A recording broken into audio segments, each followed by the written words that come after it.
Good evening. Welcome to our seminar here at Monash. We're going to be discussing graduate studies in advanced clinical nursing this evening. With us this evening, we have Jessica. She's going to share her experiences with us as a student in our course. And we also have Dr. Jackie Allen, and she's going to give an overview of the course and the important content of the course. So before we get started, I want to begin today by acknowledging the traditional custodians on the land on which we meet today and pay my respects to the elders past and present. I extend that respect to Aboriginal and Torres Strait Islander peoples here today. And without any further ado, please go ahead, Jessica, and let's hear from your perspective, please. Hey guys, my name's Jess and I'm a critical care and emergency nurse at Monash, at Frankston. I studied my graduate studies at Monash and I actually did my undergrad studies there as well. Just going to give you a little bit of background about myself and so you can all get to know me. So as a grad, that's actually when I found my passion for emergency nursing. I slowly upskilled over time. I did things like TSP, advanced life support, pediatric advanced life support. So naturally, postgrad kind of became the next step for me. I remember when I started, I just admired the trained staff in our department. I was always so inspired by their clinical skills and knowledge. And I knew that one day that's who I wanted to be. Studying, there was no kind of option for me other than to go to Monash, but just because my experience as an undergrad student was amazing. And I didn't honestly consider another university because I wanted that same experience for my postgrad year. During my postgrad year, I learned so much more than I can kind of tell you guys in a short little interview. It's about critically thinking and providing comprehensive care to your complex patients. But it's actually more than that. You learn leadership skills and clinical skills to help you be the best version of yourself clinically and professionally. I really learned and I felt that I was able to, by the end of the year, consolidate to how to care for critically unwell patients in such a fast and dynamic environment. I'm not sure, where you guys are coming from, but emergency is a very, very busy place to work. But I really felt that the course at Monash really equipped me for that. The course really supported my practice over the year. It gave me advanced theoretical knowledge. And this I was able to put into practice at work. Monash gives you really good foundations to then take back to work and understand and learn and critically think and critically care for these really unwell people. I also found that the course actually gave me confidence. It gave me a lot of confidence within my current practice and gave me confidence in my new kind of scope of practice as a critical care nurse. Highlights of the course, all of the light bulb moments you have. So the whole year is full of these light bulb moments where things click, you just start understanding, you just start kind of concepts just come to you and you think, oh, wow, like, how did I not know this? Or, I can't believe, that I know this. And that for me was a really good time in the year. Running my first arrest on my own and having a good outcome for the patient was also a highlight of the course for me, because that for me really consolidated that I had the clinical skills to look after a very complex and unwell patient, but I also had the skills to lead a team of people. And I think, Monash really equips you with those confidence building skills, but the clinical skills as well. But the major highlight of my year was actually winning the Sharon White Award at Peninsula Health. So I won the award for excellence in clinical nursing. And that for me, it was honestly just a very humbling moment. I worked very hard in my postgrad year. A lot of people ask you after postgrad, so what are you going to do? Where to now? So my plan is I'm going to apply for clinical nurse specialists at some point in the next kind of 18 months. I actually currently hold the portfolio within my place of work for postgrad. And so what that involves is helping kind of the next generation of postgrad students get through their year. I'm really passionate about this because my postgrad year was one of the best years of my life. And I really want other students to have that same experience. And on top of all of that, I'm actually finishing my master's at Monash. So I'm not sure where that's going to take me, but I'm excited to see where I'm going to go with that. Another thing a lot of students ask is, what advice can you give me? What do I need to do? So my advice for you guys is do your assignment early. That's something really important. It's a chance for you guys to do well and a chance for you guys to, succeed. Stay on top of your learning objectives. It can get really overwhelming at times. However, I promise you that you can get through it. By doing them weekly, the workload is kind of split up over the 12 months, which is a lot easier for you. Trust yourself. You know more than you think.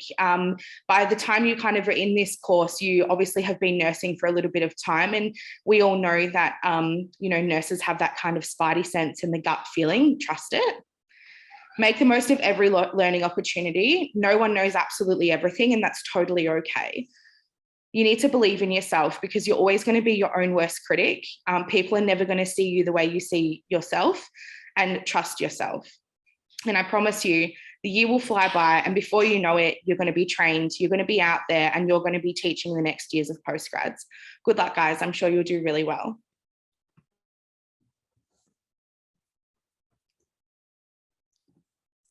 Thank you so much, Jess. It's lovely to hear from our students. Always lovely to hear from you guys, and to share a little bit in your stories. Fantastic. I really enjoy hearing about all your successes, and huge congratulations on your award, the Sharon White Award from, have I got that right? Yeah, fantastic. It's really great to hear. I love hearing from students and who've done so well. I think it's just fantastic, really inspiring.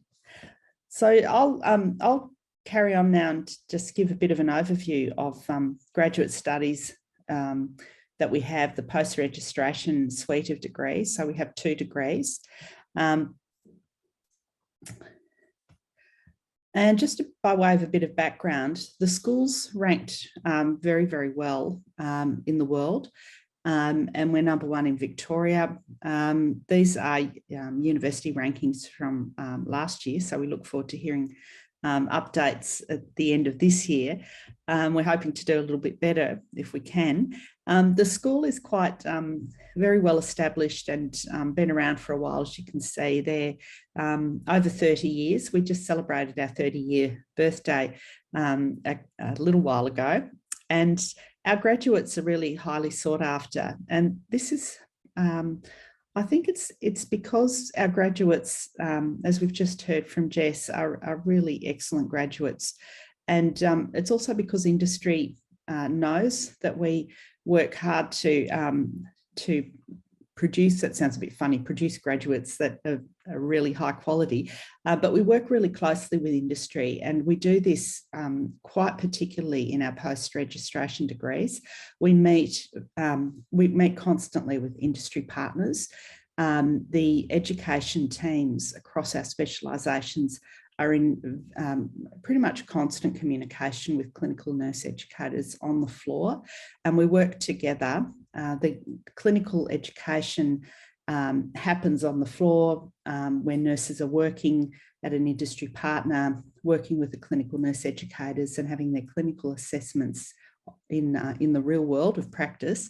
And in the university, we look after the academic side of student learning and provide the academic education. But we work very closely together. And one of the really important things about that is that it makes our courses really, really relevant. So they're very relevant to industry and up to date because we're working so closely in partnership. We're really proud of our post-registration degrees. The teams that I'm lucky enough to work with are absolutely passionate nurses. They're all very high achieving nurses, and they all are expert practitioners within their area of specialisation. So I feel really, really lucky to be working with the teams.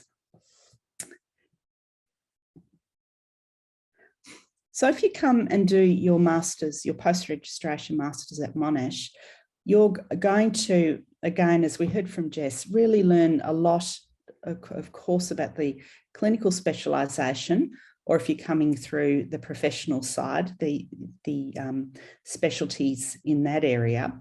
But you're going to also learn a lot about critical thinking. You're going to gain a great deal of knowledge that you're going to be able to apply in practice to really practice at a high level of care. You're also going to learn leadership skills. So you'll get to lead teams on the floor. And that's a highly sought after skill by industry partners. Of course, as we know at the moment, we've just been through the great difficulties of the COVID pandemic, and it continues to play out, of course, particularly in our healthcare systems.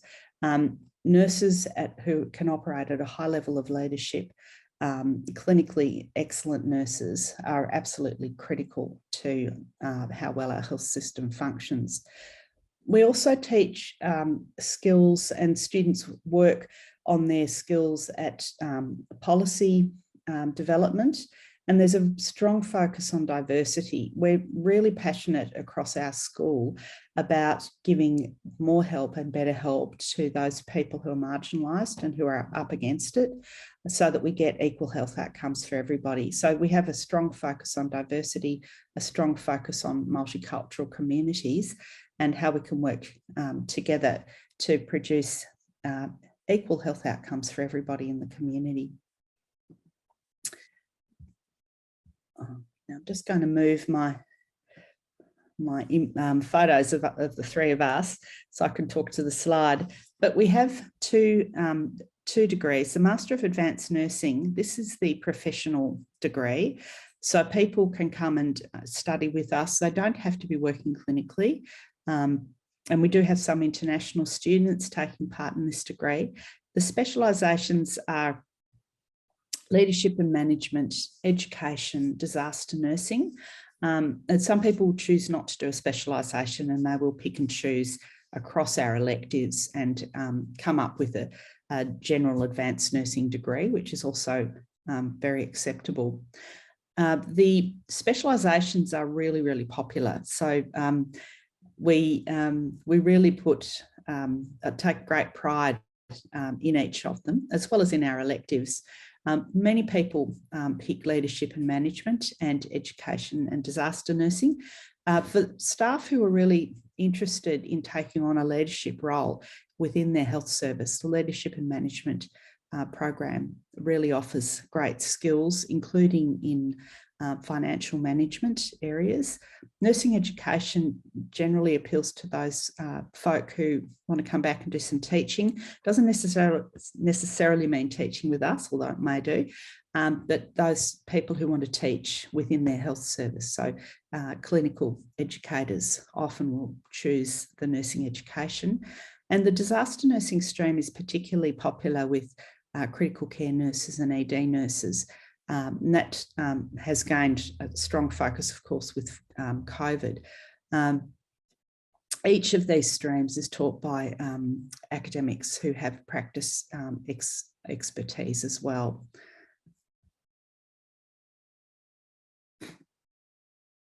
Now, the Master of Advanced Clinical Nursing, in this degree, students, I'll say students, there are students, but people need to be working in a health service. So they're staff members of the health service working in the specialisation area and at what we call an approved partner. Now, what that means is we'll work with any health service with students in the Master of Advanced Clinical Nursing.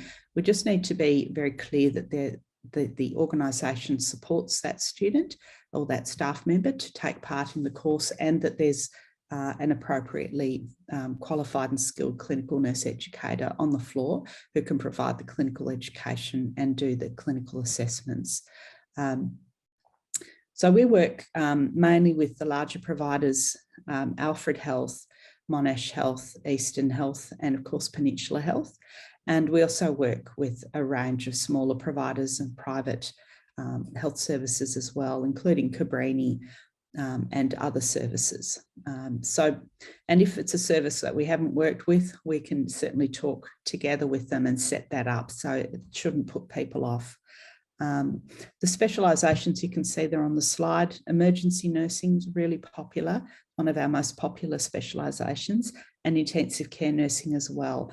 Most of our students are actually in one of those two specialisations.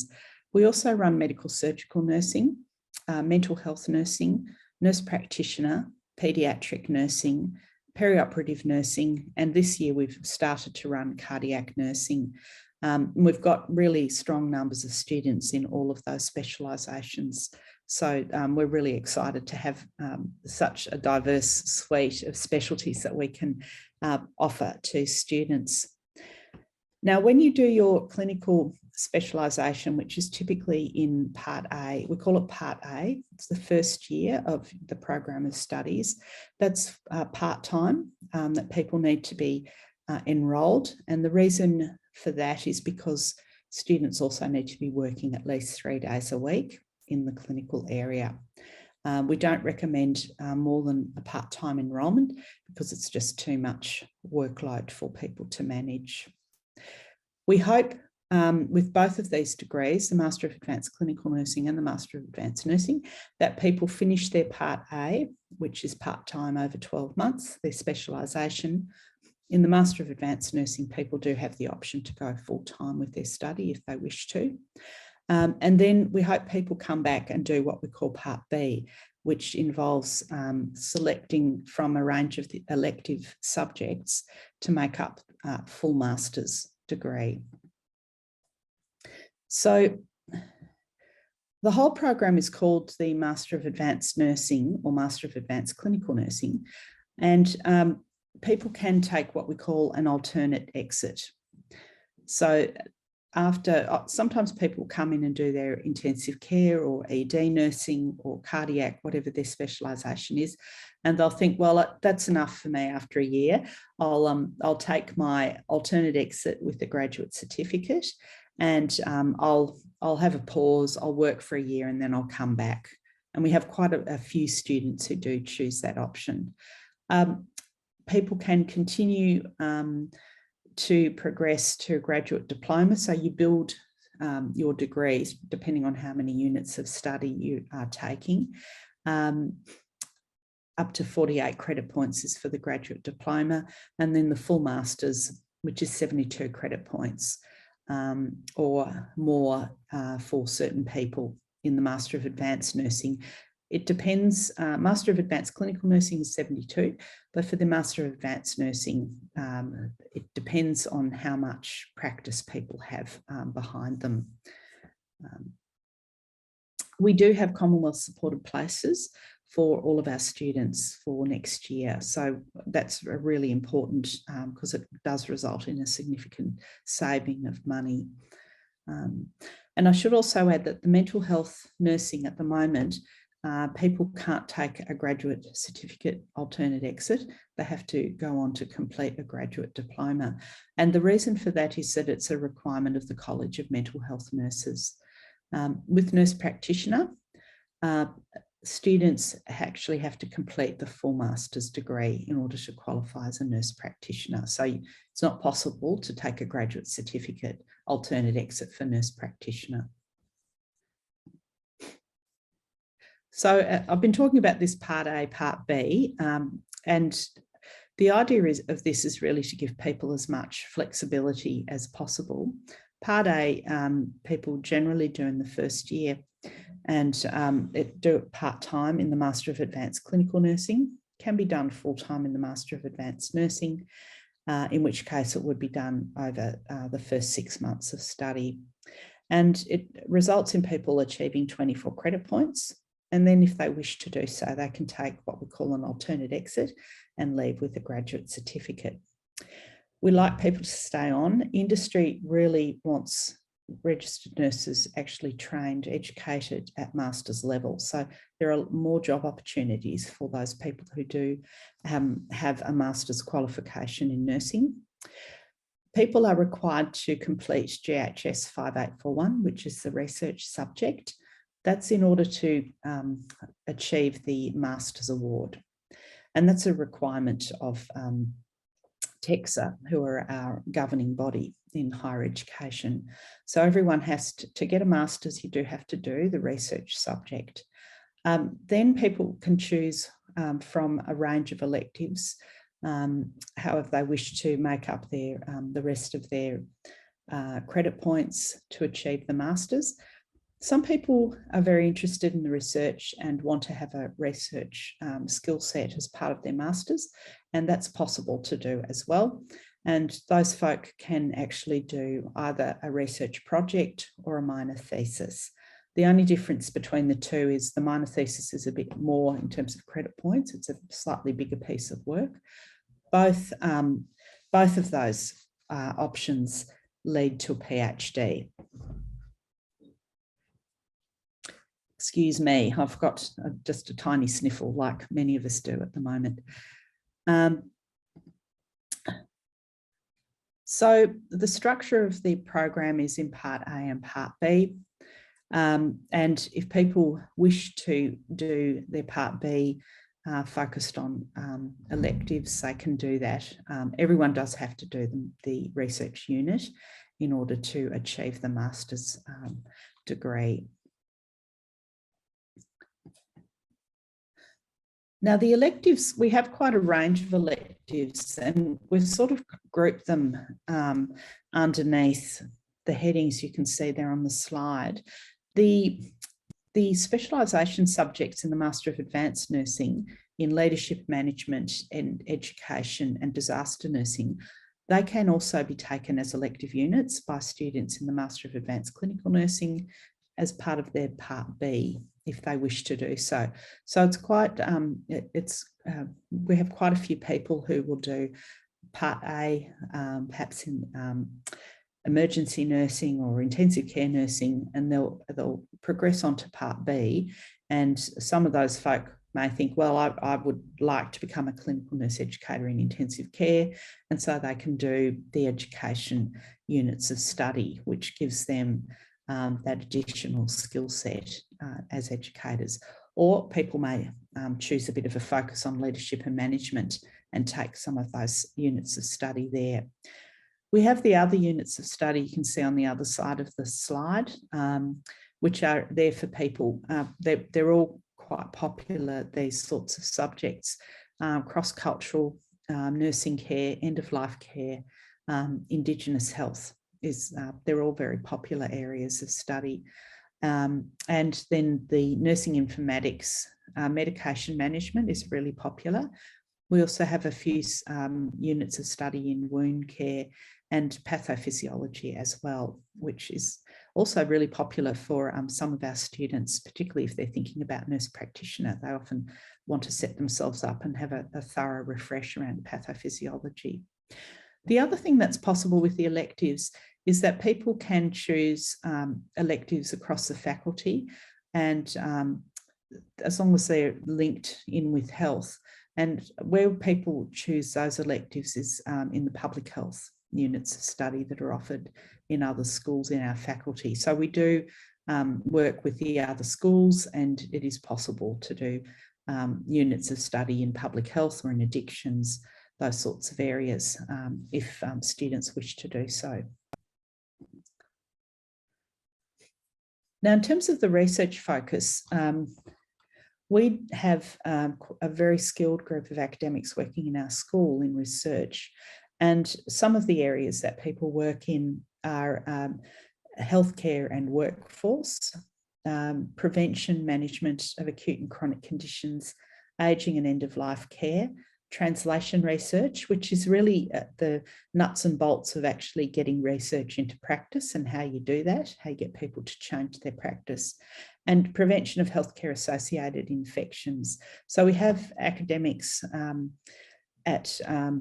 we've also just recently actually had a mental health professor of mental health nursing join our team as well, and he offers expertise in research in the area of mental health and psychosocial care.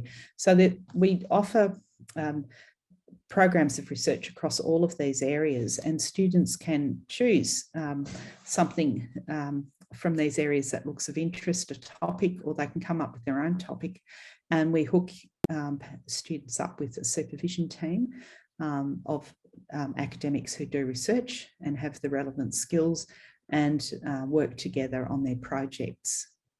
Some of our health services have actually started really getting very excited about the research areas and possibilities in our masters. In particular, Alfred Health are very keen on working up more students who've done the research pathway within our masters. So again, this is an area that industry is starting to really recognise that can contribute huge benefits to healthcare, and they're very keen to support students through the research pathway as well. We've had, again, really very positive outcomes through the Excellence in Research Australia, or the ERA ranking system, and we've achieved a ranking of 4 last time round. And we're pretty excited about that because that's a very high marker of the success in the school. And again, in the academic rankings of world universities, we've ranked highly in research. So we're very proud of those achievements. And I thank you for your time, and by all means, contact me if I can provide any further information. I'm always happy to have a quick chat on the phone, or I can send you a Zoom and we can hook up and have a bit of a chat if you've got further questions. Thank you.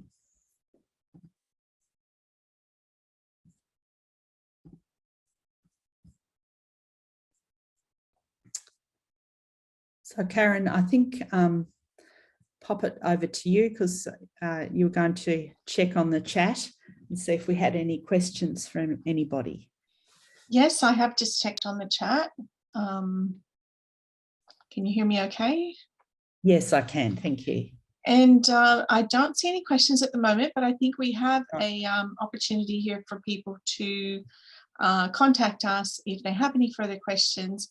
And I want to say thank you to Jessica for sharing her experience tonight, and also for you giving the really great overview of those courses, Jackie. It's given us a very good understanding of the options available here at Monash tonight. So thank you for taking the time to do this presentation. And I think other than that, we're going to end the presentation now that we have no questions. So thank you.